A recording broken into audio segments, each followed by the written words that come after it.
नमस्कार। मध्य प्रदेश और छत्तीसगढ़ के नंबर 1 न्यूज चैनल IBC 24 में आप सभी का बहुत बहुत स्वागत है। MPCG 2020 में मैं हूं आप सभी के साथ रचना नीतीश और मैं हूं आपके साथ आकांक्षा पांडे। हम लेकर आए हैं आपके लिए दिन भर की मध्य प्रदेश छत्तीसगढ़ की बड़ी खबरें।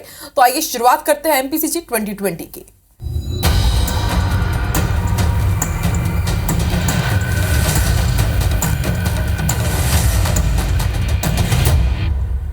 और सबसे पहले खबर छत्तीसगढ़ की। रायगढ़ में मुख्यमंत्री भूपेश बघेल ने राष्ट्रीय रामायण महोत्सव का शुभारंभ किया और कहा कि रायगढ़ कला और साहित्य की प्राचीन नगरी है।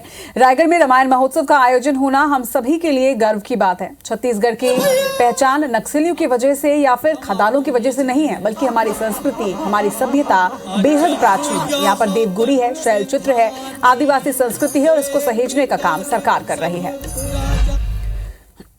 कला और साहित्य की नगरी रायगढ़ जो हमारे गांव थे प्राचीन नगरी है और उसमें 3 दिन के राष्ट्रीय रामायण महोत्सव का आयोजन, ये हम सब के लिए गौरवशाली हनुमान चालीसा पाठ के साथ इसकी शुरुआत हुई और ये 3 दिन पूरा राममय रहेगा।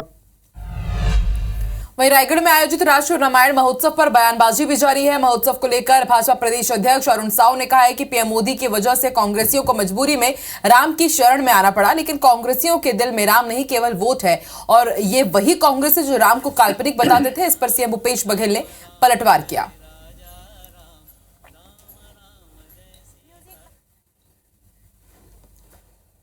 और आज भोपाल गौरव दिवस मना रहा है। अब से थोड़ी देर पहले आपने मुख्यमंत्री शिवराज सिंह चौहान को भी सुना और इससे पहले मुख्यमंत्री शिवराज सिंह चौहान भोपाल गेट पहुंचे, जहां उन्होंने सफाई कर्मियों का सम्मान किया। यहां आयोजित कार्यक्रम में सीएम शिवराज सिंह चौहान ने अपने संबोधन में कहा कि भोपाल के विलीनीकरण के विशेष योगदान देने वालों के बारे में ज्यादा से ज्यादा लोग जान सके।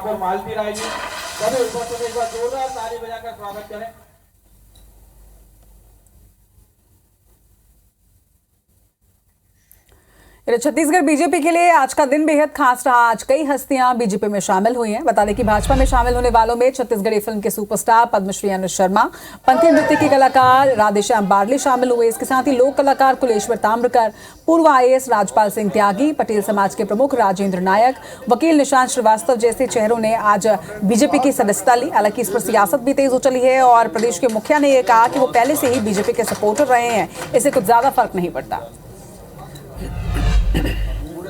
वो तो पहले उन्हीं के साथ थे, अनुज शर्मा तो उन्हीं के साथ थे, वो तो वैसे ही बैठे रहते थे। रमन सिंह जी के चिरंजीव के साथ उनके दोस्ताना संबंध थे और वहीं मुख्यमंत्री निवास में बैठे रहते थे। तो आज चले गए तो कौन सी बड़ी बात।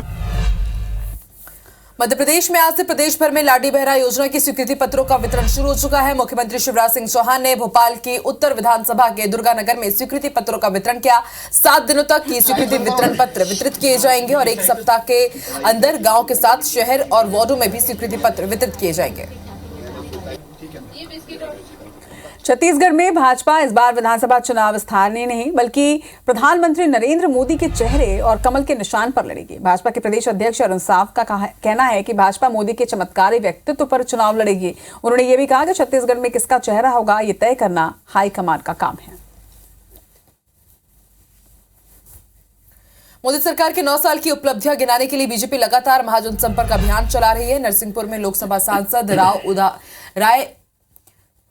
उदय प्रताप सिंह और राज्यसभा सांसद कैलाश सोनी ने प्रेस कॉन्फ्रेंस की और मीडिया को संबोधित करते हुए कहा कि बीते 9 साल में देश में इंफ्रास्ट्रक्चर पर तेजी से काम हो रहा है। नई शिक्षा व्यवस्था से जनता का मनोबल बढ़ा है।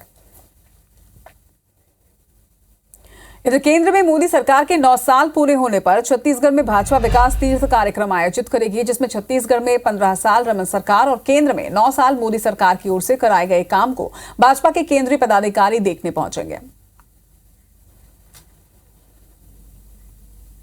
भाजपा के बाद अब कांग्रेस भी बस्तर में अपनी पूरी ताकत झोंकने की तैयारी में है। ऑपरेशन क्लीन स्वीप बस्तर के तहत 2 जून को कार्यकर्ताओं के साथ संभाग स्तर पर बैठक होगी। इस बैठक में कांग्रेस की प्रदेश प्रभारी कुमारी सैलजा सह प्रभारी समेत मुख्यमंत्री भूपेश बघेल और प्रदेश अध्यक्ष मोहन मरकाम शामिल होंगे। छत्तीसगढ़ की प्रदेश प्रभारी कुमारी सैलजा बस्तर में आयोजित संभाग स्तरीय कार्यकर्ता सम्मेलन में शामिल होने के लिए जगदलपुर पहुंची। इस दौरान भाजपा पर निशाना साधते हुए उन्होंने कहा कि भारतीय जनता पार्टी धर्म, जाति और भेदभाव फैलाने की राजनीति करती है। उनकी झूठ की राजनीति को कर्नाटक और हिमाचल प्रदेश में जनता ने खारिज कर दिया है। मध्य प्रदेश में कांग्रेस बेरोजगार युवाओं को अब चुनाव प्रचार के लिए अपना ब्रांड एम्बेसडर बनाने की तैयारी कर रही है और इसके लिए कांग्रेस का बेरोजगार प्रकोष्ठ भोपाल में बेरोजगारों का बड़ा सम्मेलन करने की तैयारी में है।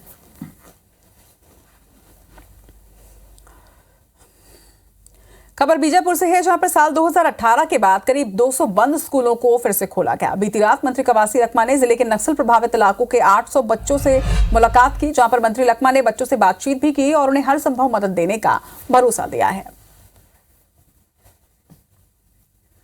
नेपाल के प्रधानमंत्री शुक्रवार यानी कि 2 जून को भारत की सबसे स्वच्छ शहर इंदौर आ रहे हैं और इस दौरान नेपाल के प्रधानमंत्री उज्जैन महाकाल के दर्शन करेंगे। साथ ही आईटी इकोसिस्टम, टीसीएस और इन्फोसिस का अवलोकन करेंगे। मुख्यमंत्री शिवराज सिंह चौहान पुष्प कमल की अगवानी करेंगे। सुरक्षा को लेकर 1000 से ज्यादा पुलिस बल इंदौर पहुंच चुके हैं।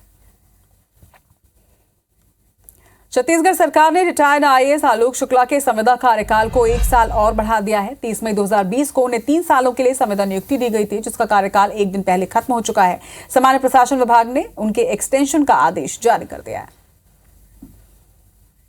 दमोह के एक स्कूल में हिंदू छात्राओं के हिजाब में फोटो के मामले पर मुख्यमंत्री शिवराज सिंह चौहान ने जांच के आदेश दिए हैं। उन्होंने कहा कि उनके संज्ञान में मामला आया है। किसी बेटी को कोई स्कूल बाध्य नहीं कर सकता। कोई ऐसी चीज पहने जो परंपरा के विरुद्ध हो। मामले में जांच के आदेश दिए गए, तथ्यों के आधार पर कार्रवाई होगी। रायपुर नगर निगम के सफाई ठेकेदार और सफाई कर्मचारी 3 महीने से भुगतान नहीं मिलने से हड़ताल पर चले गए हैं, जिसके बाद नगर निगम की सफाई व्यवस्था पूरी तरह से चरमरा गई है। अगर शुक्रवार सुबह सफाई कर्मचारी काम पर नहीं आते हैं तो सड़क पर कचरे का अंबार लगना शुरू हो जाएगा। वहीं हड़ताल पर महापौर एजाज ढेबर का कहना है कि सफाई ठेकेदार कर्मचारियों की संख्या में घालमेल करते हैं, काम पर नहीं आने वालों के भुगतान का दबाव बना रहे हैं। जबलपुर में एक नया मामला सामने आया है। अनामिका दुबे नाम की युवती ने अयाज खान से कोर्ट मैरिज कर ली। 7 जून को दोनों का दावते वलीमा रखा गया। जैसे इस बात का पता लोगों को चला, बवाल मच गया। हिंदू संगठन युवती के परिजन के साथ एसपी ऑफिस पहुंचे, जमकर नारेबाजी की गई और इस मामले में अब सियासी माहौल भी गर्मा गया है। बिलासपुर के रतनपुर में हिंदू और मुस्लिम समाज प्रमुखों ने बैठक आयोजित कर सामाजिक सौहार्द और समाज हित में एकजुट होकर आगे बढ़ने का निर्णय लिया है। इसके साथ ही रतनपुर में बीते दिन हुई घटना की निंदा करते हुए दोषियों पर सख्त कार्रवाई की मांग की गई। प्रशासन की तरफ से स्थानीय तहसीलदार भी बैठक में मौजूद रहे। वहीं प्रशासन का पूरा सहयोग देने का भरोसा दिलाया गया। मुरैना के बामसौली गांव में ईंट भट्टे में काम कर रहे बंधुआ मजदूरों को छुड़ाया गया। मजदूरों के परिजनों ने इसकी शिकायत राष्ट्रीय एससी आयोग में की थी, जिसके बाद जिला प्रशासन ने एक्शन लेते हुए सभी मजदूरों को रेस्क्यू किया। ये सभी यूपी के पीलीभीत के रहने वाले हैं। कवर्धा में इन दिनों वन रक्षक भर्ती के लिए फिजिकल टेस्ट चल रहे हैं, जिसमें हर दिन 1200 अभ्यर्थी शामिल हो रहे हैं।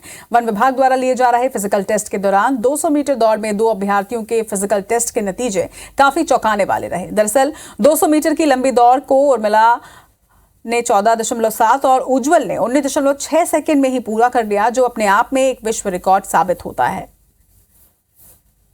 छत्तीसगढ़ में गुरुवार को 12,38,116 लोगों ने पर्यावरण संरक्षण की प्रतिज्ञा लेकर विश्व कीर्तिमान स्थापित किया है। छत्तीसगढ़ पर्यावरण संरक्षण मंडल के मिशन लाइफ कार्यक्रम के अंतर्गत शपथ का कार्यक्रम रखा गया था। छत्तीसगढ़ के मुख्यमंत्री भूपेश बघेल ने प्रदेशवासियों से पर्यावरण संरक्षण मंडल के इस अभियान में जन भागीदारी की अपील करते हुए कहा कि ये शपथ ही नहीं बल्कि एक जन अभियान है, जो कि नवा छत्तीसगढ़ में एक कीर्तिमान स्थापित करेगा। मुख्यमंत्री की अपील का असर हुआ और राज्य में हर वर्ग के लोगों ने छत्तीसगढ़ पर्यावरण संरक्षण मंडल की मुहिम पर बढ़-चढ़कर साथ निभाया। रायपुर में एक दिन में सबसे अधिक शपथ का विश्व रिकॉर्ड टूटा और 1,75,209 शपथ के साथ मंडल ने लिम्का बुक ऑफ रिकॉर्ड्स में अपना नाम दर्ज कर लिया है। इसके साथ ही पूरे राज्य में 12,38,116 से ज्यादा लोगों ने शपथ लेकर India star book of record और वर्ल्ड रिकॉर्ड बुक में मंडल ने अपना नाम दर्ज करवाया। भानुप्रतापपुर में मिशन लाइफ के लिए व्यापक जागरूकता फैलाने के लिए गोयल ग्रुप द्वारा संचालित श्री बजरंग आयरन और माइंस ग्राम हाहा लद्दी दुर्गु कोंदल के कर्मचारी तरह तरह के जागरूकता कार्यक्रमों का आयोजन कर रहे हैं। और ऐसे में गुरुवार को बजरंग माइंस के कर्मचारियों ने खदान परिसर के अंदर पर्यावरण को बचाने के लिए हरित प्रतिज्ञा ली। शपथ लिया गया कि पर्यावरण को बचाने के लिए हर संभव प्रयास किए जाएंगे और इसके लिए वो अपने जीवन दैनिक दिनचर्या में भी हर संभव बदलाव लाने की कोशिश करेंगे। साथ ही अपने परिजनों, मित्रों और अन्य लोगों को पर्यावरण के अनुकूल आदतों और व्यवहारों को अपनाने के लिए प्रेरित करेंगे।